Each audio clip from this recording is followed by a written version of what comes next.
Svet se sooča z krizno situacijo, ki ni para v novejši svetovni zgodovini. COVID-19 koronavirus je presegel vsa še najbolj pesimistična pričakovanja. Hitrost širjenja virusa, posledice na zdravje ljudi, posledice na gospodarstva posameznih držav ali pa sveta kot globalnega gospodarstva so enormne.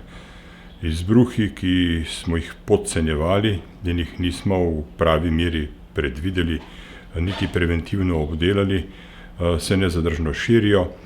Slovenija kot država, ki je vpeta v globalne gospodarske tokove, bo tu neizogibno čutila velike posledice.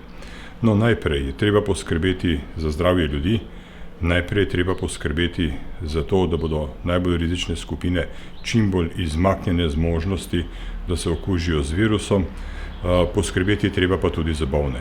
Vlada Republike Slovenije je sprejela vrsto ukrepov, s katerimi se posledice širjenja virusa omejujejo, obenem se pa zajezi hitro širjenje virusa.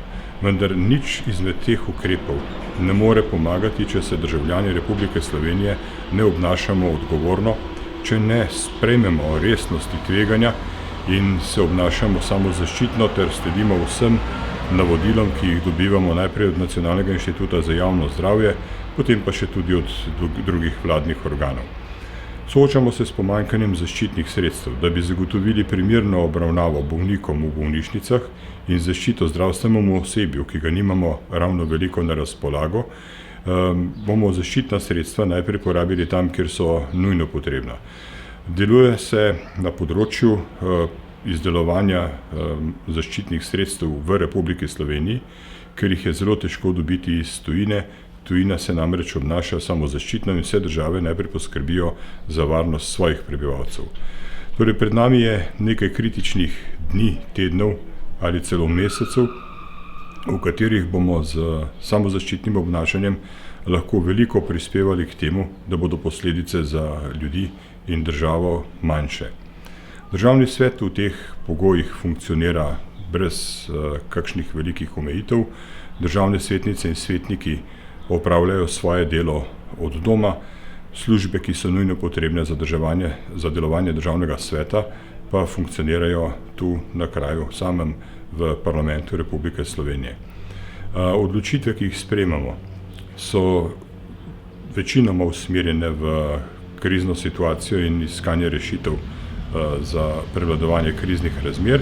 Ob tem zelo dobro sodelujemo z Vlado Republike Slovenije in Državnim zborom. Državne svetnice in svetniki bodo vso svojo svetniško odgovornost in vse svoje pravice in dolžnosti opravljali do nadaljnjega. Jaz upam, da se nas virus izogne in da bomo v polni sestavi odločali o vseh vprašanjih iz naslova kompetenc Državnega sveta.